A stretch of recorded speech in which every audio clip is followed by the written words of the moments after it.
사랑하는 성도 여러분, 우리가 4G 세상 또 5G 세상을 거치고 이제 4차 산업혁명 시대를 앞두고 우리가 참 편리한 시대를 살아가고 있습니다. 우리가 어렸을 때 공상, 과학, 만화, 영화에서나 봤던 그러한 장면들이 이제 우리의 현실 앞에 다가와 있는 모습을 보게 됩니다. 그만큼 우리가 살기에 편리한 시대가 되었다라는 것이죠. 무슨 경제적으로 어렵다, 또 삶이 고달프다, 어렵다 이런 말씀들을 많이 하시는 분들도 있지만 사실 우리가 살아가는 이 시대는요, 굉장히 편리한 시대가 되었다라는 것입니다. 그래서 지난주에 잠깐 언급했지만 최근 가장 이슈가 되었던 단어가 무엇이냐면 바로 메타버스라는 거예요. 이 메타버스라는 게 무슨 말인가? 이 메타버스라는 말은 초월과 이 가상을 뜻하는 이 메타와 또 유니버스라는 이 세계, 우주를 뜻하는 이 유니버스라는 이 단어가 합성된 이 심조라는 거예요. 그래서 메타와 유니버스의 이 버스를 합쳐서 메타버스라고 합니다. 그러니까 이것은 3차원 가상 또 초월 세계라는 뜻을 가지고 있는 것이죠. 구체적으로 얘기하면 정치, 경제, 사회, 문화적 측면에서 통신망을 통해서 대량의 정보가 교환되고 공유되어서 현실과 또 비현실이 공존하는 이 공간을 이 메타버스라고 합니다. 그러다 보니까 여러분, 여러 우리의 삶의 영역 속에서 대량의 이 정보량이 쏟아지고 이것들이 함께 공유되어지면서 이게 지금 현실인가 비현실인가 헷갈릴 정도로 이러한 세계를 경험하는 것이 바로 요즘 우리의 모습이에요. 쉽게 표현하면 우리가 지금 이 온라인상으로 하나님께 예배하고 있는 이것도 이 메타버스의 한 영역이라는 것입니다. 우리가 현장에서는 예배하지 못하지만 각 삶의 처소에서 이렇게 함께 하나님을 예배할 수 있는 이런 시대가 되었다라는 것입니다. 최근 여러분들이 가상화폐인 이 비트코인이라고 불려지던 이런 것들이 굉장히 유행했던 것들을 아마 여러분들이 들어보셨을 것입니다. 이런 것들이 어떤 이 메타버스의 한 영역이라는 것입니다. 그래서 이 말이, 이 메타버스라는 말이 2010년부터 쓰여져 왔지만 최근에 들어와서, 특히 올해 들어와서 사회, 정치, 경제, 문화 전 영역에서 최고의 키워드가 되었다라는 것입니다. 그래서 많은 사람들이 이 메타버스에 관심을 갖고 또 투자를 생각하고 또 여러 가지 것들을 고민하는 이런 시대, 또 연구하는 시대가 되었습니다. 그런데 여러분, 우리에게 삶의 편리함을 주는 많은 요소들이 그런 것처럼 이 메타버스도 우리에게 편리함을 주기도 하지만 또 우리에게 호기심을 주기도 하지만 또 여러 부작용들이 있다라는 것입니다. 그래서 이것들을 극복하는 모습들이 또한 우리 앞에 놓여진 숙제인 것이죠. 여러분, 이 메타버스라는 이러한 일들이 우리 앞에 생기는 것은 바로 우리 인간이 지니고 있는 이 현실의 제약들, 이 한계를 극복하기 위한 이 부단한 노력의 결과물이라는 거예요. 현실에서 우리가 가지고 있는 여러 아픔들과 또 고민들과 여러 한계들을 어떻게든 좀 극복해 가려고 하는 그런 인간의 몸부림이 이런 메타버스라는 이 영역을 만들어 냈다라는 것입니다. 그만큼 우리 인간은 이 초월을 추구하는 삶, 초월적인 세계를 추구하는 삶을 살아간다라는 거예요. 그래서 우리가 오늘 이 메타버스를 가상세계라기보다는 좀 초월세계라는 의미를 더 가지고 함께 나누도록 하겠습니다.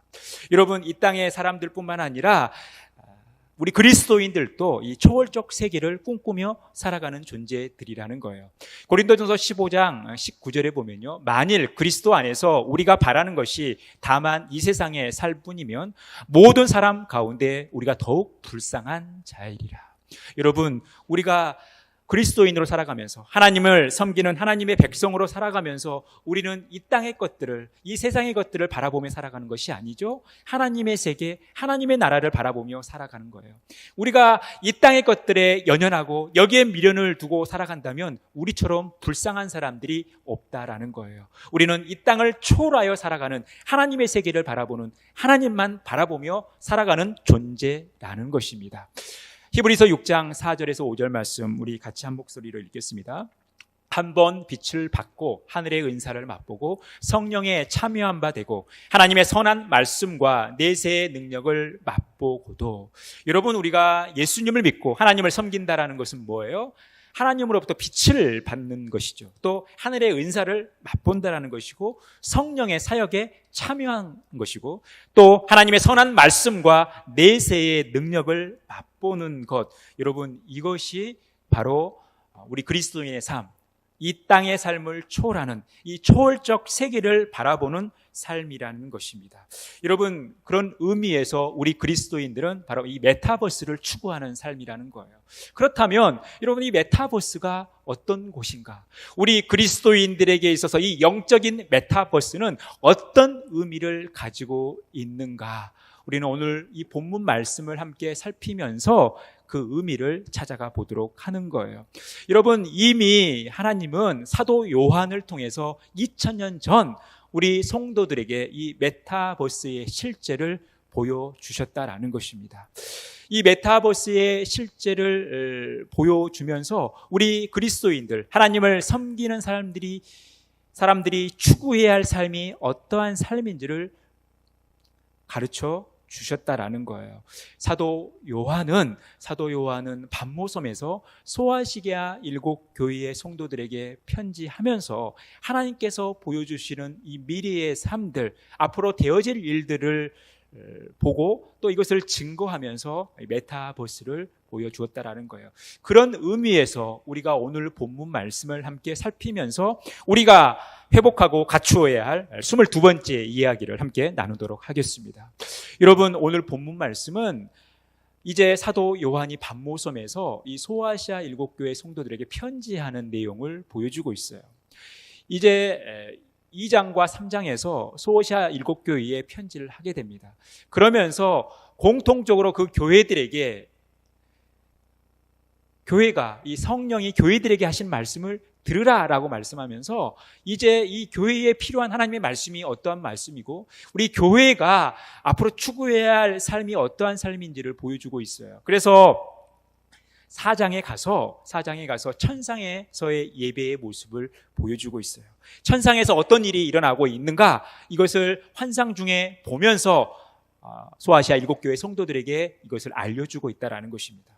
그래서 이 4장에 나타난 천상에서의 예배의 모습이 보여주는 결론, 그 결론이 무엇인가? 4장 11절에서 우리에게 말씀하고 있어요. 우리 같이 읽겠습니다. 우리 주 하나님이여, 영광과 존귀와 권능을 받으시는 것이 합당하오니 주께서 만물을 지으신지라. 만물이 주의 뜻대로 있었고 또 지으심을 받았나이다 하더라. 하나님은 영광과 존귀와 권능을 받으시게 합당하시라는 거예요. 왜냐하면 하나님께서 모든 만물을 지으셨다라는 거예요. 또한 모든 만물들이 주의 뜻대로 있게 되었고 그렇게 지으심을 받았다라는 거예요. 다른 말로 또 표현하면 하나님께서 지으신 모든 만물들은 하나님의 뜻대로 가게 되어 있다라는 거예요. 우리가 예배하는 이유, 천상에서 예배하는 모습들이 우리에게 보여지는 이유는 무엇이냐면 하나님께서 이 모든 만물을 창조하셨고 이 모든 만물들은 하나님이 지으신 목적대로, 하나님이 원하신 뜻대로 되어지게 되어 있다는 거예요. 진행되어지게 되어 있다는 거예요. 그래서 우리가 하나님을 경배하고 우리가 하나님께 영광을 돌리는 삶을 살아가야 한다는 거예요. 그러면 모든 피조물들이, 하나님이 지으신 모든 피조물들이 하나님의 뜻대로 된다는 것이 구체적으로 어떤 모습인가, 이것을 5장에 와서 말씀하고 있다라는 거예요. 여러분, 1절에 보니까요, 이제 사도 요한이 또 다른 장면을 보고 있습니다. 우리 1절 말씀 같이 읽겠습니다. 내가 보매 보좌에 앉으신 이의 오른손에 두루마리가 있으니 안팎으로 썼고 7인으로 봉하였더라. 보좌에 앉으신 이가 계십니다. 나중에 말씀을 드리겠지만 하나님이시죠. 이 하나님의 오른손에 두루마리가 있는데 안팎으로 썼고 7인으로 봉해져 있다라는 거예요. 하나님의 말씀이 기록되어져 있는 두루마리가 있는데 이게 7인으로 봉하여졌다라는 거예요. 그런데 문제는 뭡니까? 3절 말씀 우리 같이 읽겠습니다. 하늘 위에나 땅에나 땅 아래에 능히 그 두루마리를 펴거나 보거나 할 자가 없다라는 거예요. 일곱 인으로 봉해져 있기 때문에 이 땅에 존재하는 어떠한 존재들도 이 두루마리를 펴거나 볼 수 있는 사람이 없다라는 거예요. 볼 수 있는 존재가 없다라는 거예요. 그러다 보니까 이 상황 속에서 사도 요한이 보인 반응은 뭐예요? 4절 말씀이에요. 4절 말씀, 그 두루마리를 펴거나 보거나 하기에 합당한 자가 보이지 아니하기로 내가 크게 울었더니. 주님께서 앞으로 되어질 일을 보여주시겠다고 사도 요한을 이끌어서, 그래서 이 두루마리를 보면 하나님께서 앞으로 보여주실 그 일들을 알 줄 알고 이 두루마리를 보는데, 이 두루마리를 펴거나 이것을 볼 수 있는 사람이 아무도 없다고 하니까 사도 요한은 그 자리에서 크게 울 수밖에 없었다라는 거예요. 그 앞에 놓인 상황은 너무나 안타까운 상황이었기 때문에 사도 요한은 울 수밖에 없었던 거예요. 그때 이제 장로 중에 한 사람이 이렇게 이야기합니다. 5절 말씀 같이 읽겠습니다. 장로 중에 한 사람이 내게 말하되 울지 말라. 유대 지파의 사자 다윗의 뿌리가 이겼으니 그 두루마리와 그 일곱인을 떼시리라 하더라. 장로 중에 한 사람이 이제 사도 요한에게 이야기하는 거예요. 울지 말라라는 거예요. 유대 지파 사자 다윗의 뿌리가 이겼는데 그 두루마리와 그 일곱인을 뗀다라는 거예요. 유대 지파 사자 중 다윗의 뿌리가 그 두루마리와 그 인을 뗀다라는 거예요. 그러면서 이 희망의 이야기를 듣고 나서 이제 그 존재가 등장하는 거예요. 그 존재는 바로 어린 양이죠. 7절 말씀을 보니까 그 어린 양이 나와서 보좌에 앉으신 이의 오른손에서 두루마리를 취하시니라. 그 봉해진 두루마리에서 인을 해제하고 그 두루마리를 펼 수 있는 분이 바로 어린 양인데, 그 어린 양이 이제 그 두루마리를 취한 거예요. 그러면서 이제 우리 있은 후에 어떤 일이 벌어집니까? 12절부터 우리 같이 한번 읽겠습니다. 큰 음성으로 이르되 죽임을 당하신 어린 양은 능력과 부와 지혜와 힘과 존귀와 영광과 찬송을 받으시기에 합당하도다 하더라.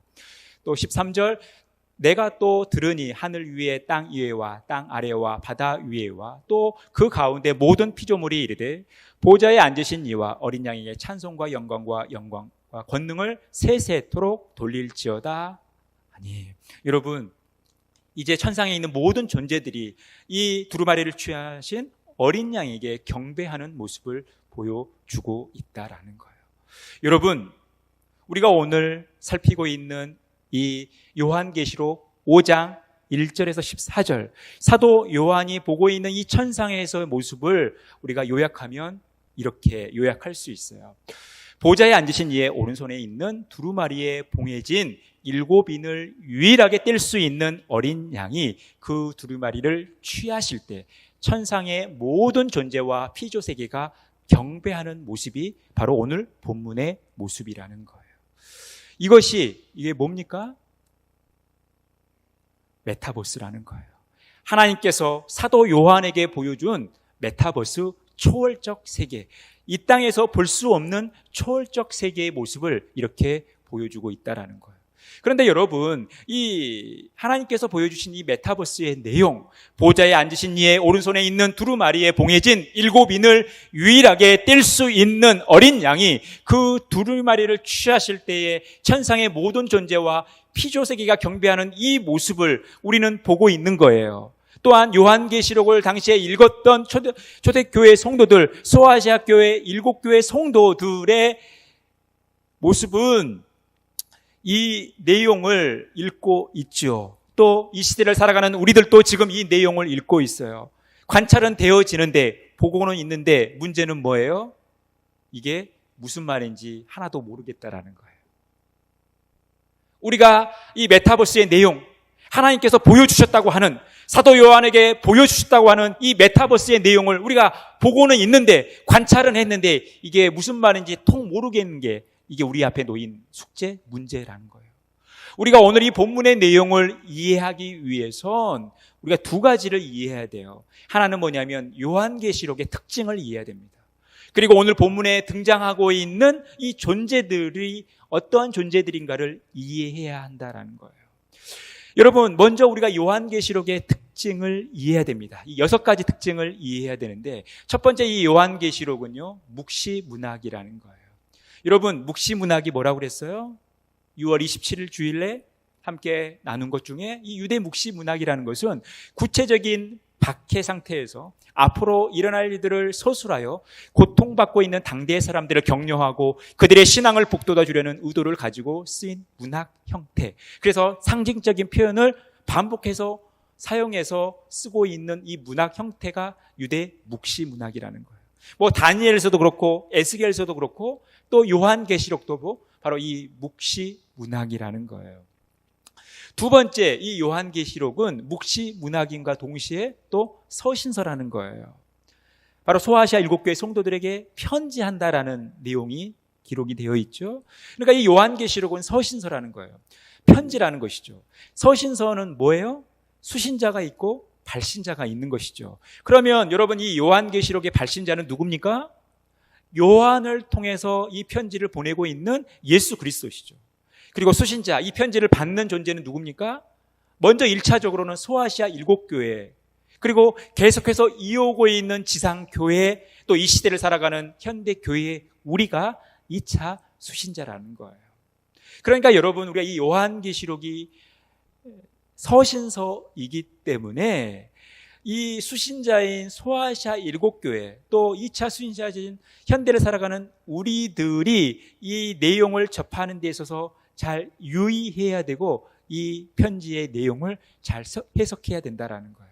그래서 이 요한계시록을 지나치게 이스라엘 중심으로 해석을 하다 보면 해석에 오류가 생길 수 있다라는 거예요. 세 번째 특징은 뭐냐면 요한계시록의 시대적 배경은 과거, 현재, 미래라는 거예요. 요한계시록이 미래에 일어날 일들을 기술했다고 해서 이 시대적 배경이 미래의 사건인 것처럼 보여지지만 요한계시록은 과거와 또 현재의 상황과 미래의 일들을 같이 기록하고 있다는 거예요. 그래서 이 요한계시록을 지나치게 미래적으로 해석하면 이 해석에 오류가 있다는 것이죠. 네 번째, 이 요한계시록의 상황적 배경은 로마 통치 기간이라는 거예요. 그러니까 이 요한계시록이 기록되고 있는 당시의 시대적 상황은요, 이 상황적 배경은 로마가 이 지중해 연안을 다 통치하고 있는, 로마가 막강하게 그 힘을 과시하고 있는, 또 이 로마에 의해서 기독교가 엄청난 박해를 당하고 있는 상황이라는 거예요. 다섯 번째 특징은 뭐냐면 이 요한계시록의 중심에 누가 있다라는 거예요? 예수 그리스도가 있다라는 거예요. 이 요한계시록의 중심은 예수 그리스도라는 거예요. 그러니까 이 요한계시록에서 궁극적으로 보여주고 있는 것은 뭐예요? 우리 주 예수 그리스도라는 것입니다. 마지막 이 요한계시록의 주제는 뭐냐면 믿음으로 승리하는 교회라는 거예요. 즉 승리하는 교회라는 것입니다. 우리 교회는, 우리 지상 교회는 승리하게 돼 있다라는 거예요. 천상에서 이 하나님께 경배하며 찬양하는 그 교회의 모습을 보면서 우리 지상 교회는 승리하는 교회라는 것을 보여주면서 이 요한계시록을 읽고 있는 성도들에게 격려하고 있다라는 거예요. 그래서 회개라는 명목으로 우리 그리스도인들을 겁박하는 많은 성경 해석자들이 있어요. 그래서 우리 성도들에게 겁을 주고 막 위압감을 조성하는 이런 분들이 있는데 요한계시록의 주제는 승리하는 교회이기 때문에 우리에게 희망과 소망을 주는 교회예요. 그래서 요한계시록이 어려워 보이지만 참 쉬운 책인 거예요. 우리가 이 요한계시록의 특징을 이해해야만 오늘 본문이 이해되는 거예요. 그리고 우리가 또 이해해야 되는 게 뭡니까? 오늘 본문에 등장하고 있는 존재들이죠. 여러분, 보좌에 앉으신 이가 누굽니까? 이 보좌가 상징하는 게 뭐예요? 바로 권위와 통치를, 다스림을 상징하죠. 그래서 전 우주를 통치하고 다스리시는 하나님을 상징하는 것이 바로 이 보좌 위에 앉으신 이예요. 그리고 여기에 또 24장로가 나오죠. 24장로의 이 장로는 지금 우리 교회에 있는 이 장로님들이 아니라 이 장로 앞에 24라는 수를 표기하고 있어요. 이것은 뭐냐면 구약의 12, 그 다음에 신약의 12가 곱해져서 24. 바로 하나님의 구원받은 백성으로서 하나님을 찬양하는 존재들, 그들을 상징하는 것이 바로 24장로예요. 그리고 여러분, 네 생명이 나오죠. 이 4장에 보면 이 네 생명이 어떤 모습을 가지고 있어요? 사자, 송아지, 사람, 독수리와 같은 모양을 하고 있는 존재들인데 그들에게는 6 날개가 있고 그들이 많은 눈을 가지고 있어요. 이것은 여러분 우리가 이 현실에서 볼 수 없는 존재들이죠.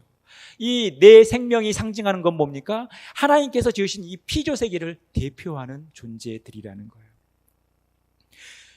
그리고 우리가 마지막으로 이제 알아야 할 존재가 뭐냐면 오늘 본문의 어린 양이라는 거예요. 어린 양. 우리가 여기에 초점을 맞춰야 되는 거예요. 그러면 어린 양은 누구인가? 오늘 본문은요, 이 어린 양에 대해서 묘사해주고 있는 장면이 몇 군데 나옵니다. 먼저 5절 말씀에 보면요, 유대 지파의 사자 다윗의 뿌리가 이겼으니. 이 어린 양의 존재는 어떤 존재이냐면 이긴 존재인데 바로 유대 지파 사자 다윗의 뿌리라는 거예요. 그리고 6절 말씀에 보면요, 내가 또 보니 보좌와 내 생물과 장로들 사이에 한 어린 양이 서 있는데 일찍이 죽임을 당한 것 같더라.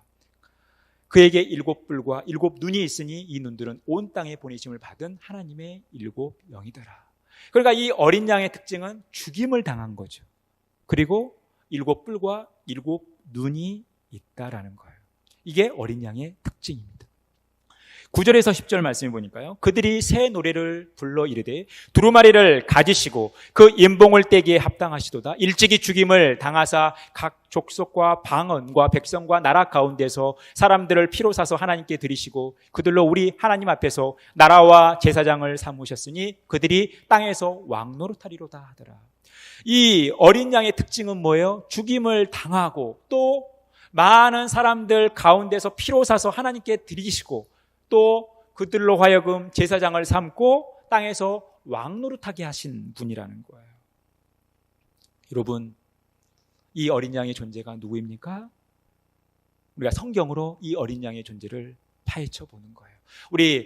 우리가 읽진 않았지만 요한계시록 1장 4절에서 6절에 보면요, 이제도 계시고 전에도 계셨고 장차 오실 이와 그의 보좌 앞에 있는 7 영과 또 충성된 증인으로 죽은 자들 가운데서 먼저 나시고 땅의 임금들의 머리가 되신 예수 그리스도로 말미암아 은혜와 평강이 너에게 있기를 원하노라. 누구예요? 마음으로 생각해 보세요. 그 다음에 에베소서 5장 2절 말씀, 그리스도께서 너희를 사랑하신 것 같이 너희도 사랑 가운데서 행하라. 그는 우리를 위하여 자신을 버리사 향기로운 제물과 희생 제물로 하나님께 드리셨느니라. 누군지 보이시죠? 로마서 5장 17절 말씀, 한 사람의 범죄로 말미암아 사망이 그 한 사람을 통하여 왕노릇하였은즉 더욱 은혜와 의의 선물을 넘치게 받는 자들은 한 분 예수 그리스도를 통하여 생명 안에서 왕노릇하리로다. 누군지 보이시죠? 그래서 사도 요한은 요한복음에서 다른 복음서에서 발견하지 못한 예수님의 실체를 발견하는 거예요. 세례 요한에게 세례를 받기 위해서 나온 예수 그리스도를 향해서 이렇게 표현하고 있어요. 우리 같이 읽겠습니다. 이튿날 요한이 예수께서 자기에게 나오심을 보고 이르되 보라, 세상 죄를 지고 가는 하나님의 어린 양이로다.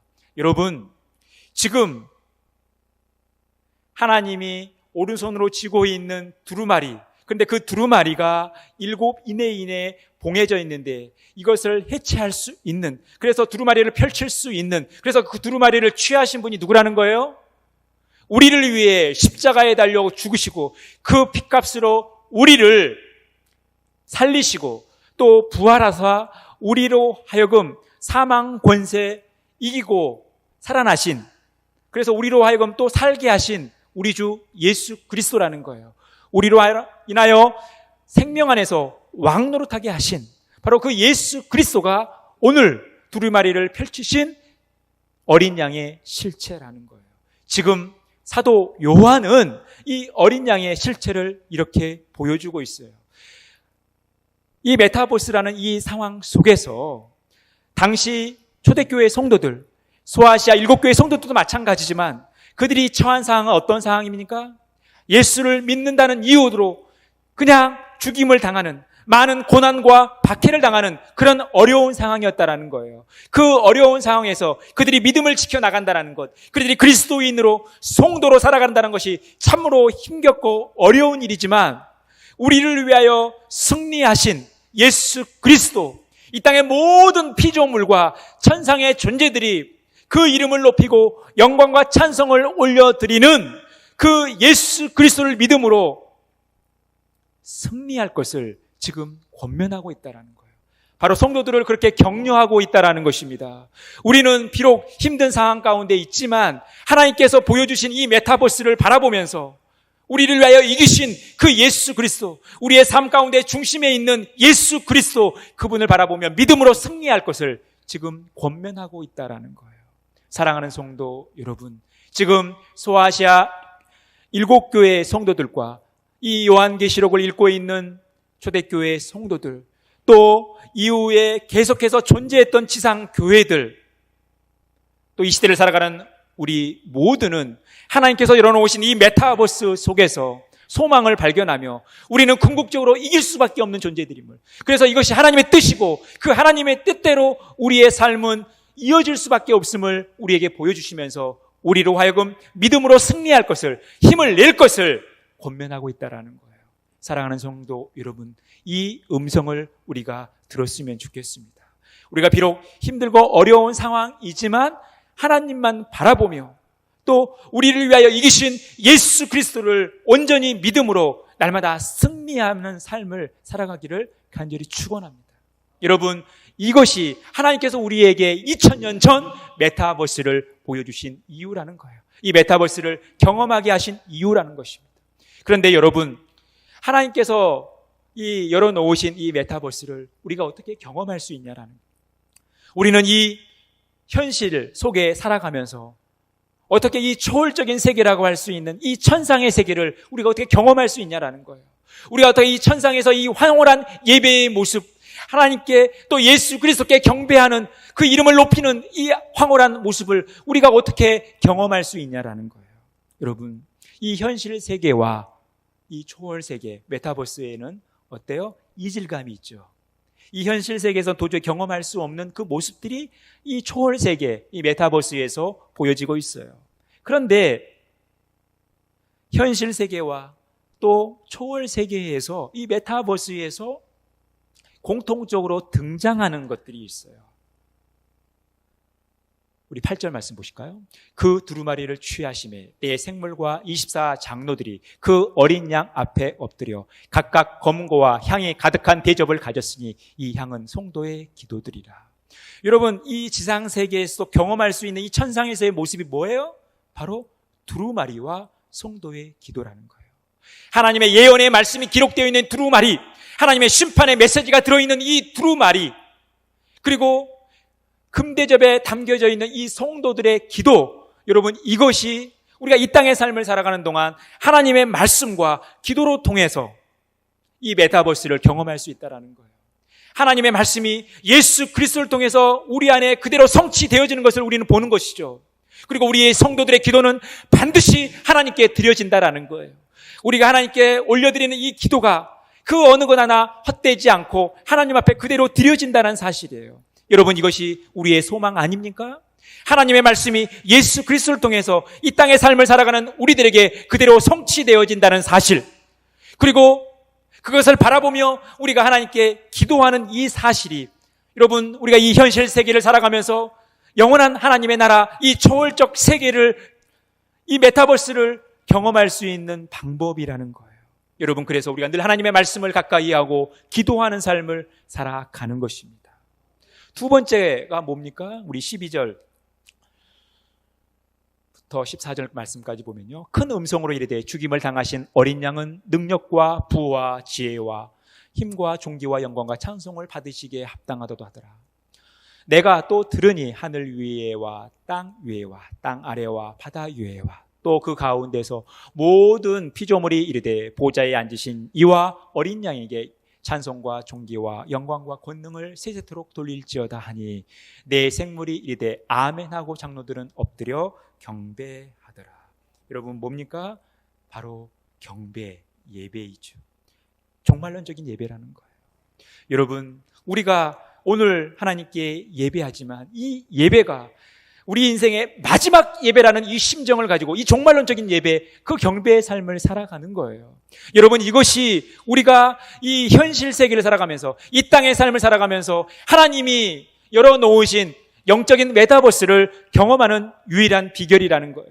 말씀과 기도, 예배자의 삶을 통해서 우리는 비록 한계가 있지만 이 현실 속에서도 영원한 하나님의 메타버스, 초월적인 세계, 하나님의 세계를 경험할 수 있다는 거예요. 여러분, 말씀과 기도, 이 예배자의 삶을 통해서 이 일들을 많이 경험하시는 저와 여러분의 복된 삶이 되어지기를 간절히 축원합니다. 여러분, 사도 바울은 이 비밀을 알았기 때문에 영적인 아들인 디모데에게 이렇게 편지하고 있어요. 하나님의 말씀과 기도로 거룩하여짐이라. 육체의 연단은 약간의 유익이 있으나 경고는 범사에 유익하니 금생과 내생의 약속이 있느니라. 미쁘다 이 말이여 모든 사람들이 받을만 하도다. 이를 위하여 우리가 수고하고 힘쓰는 것은 우리 소망을 살아계신 하나님께 두미니 곧 모든 사람, 특히 믿는 자들의 구주시라. 여러분, 우리가 하나님의 말씀과 기도로 거룩하여지는 거예요. 다른 어떤 것이 아닌 하나님의 말씀과 기도로 거룩하여지는 것이죠. 이것이 경건한 삶이죠. 그런데 이 경건한 삶은 범사에 유익하다라는 거예요.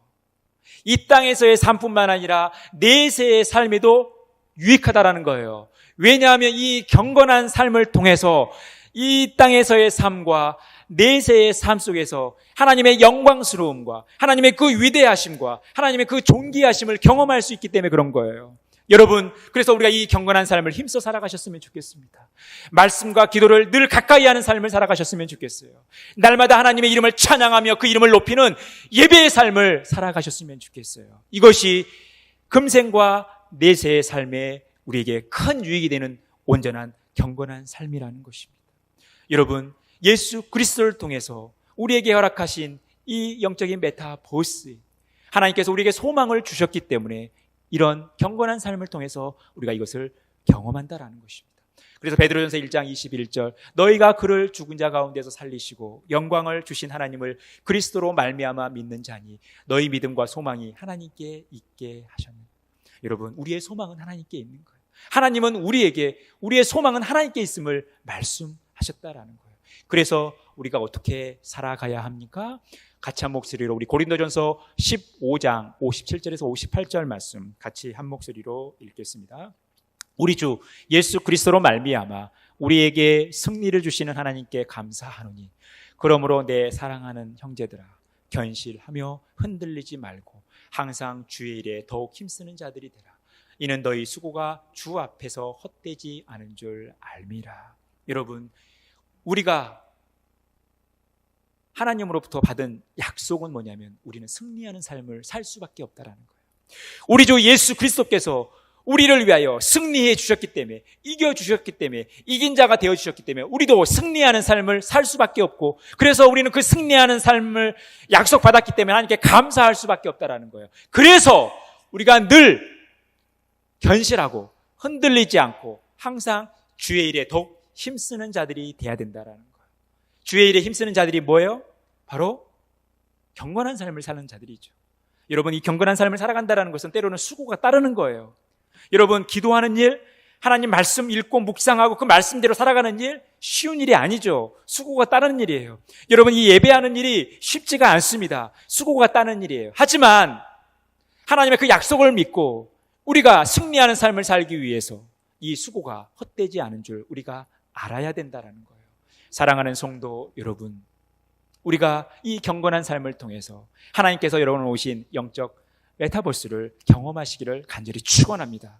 이 시대에 또 이 세계에서 살고 있는 우리가 많은 한계와 어려움이 비록 있지만 우리가 이 영적인 메타버스를 바라보면서 믿음으로 승리하셨으면 좋겠어요.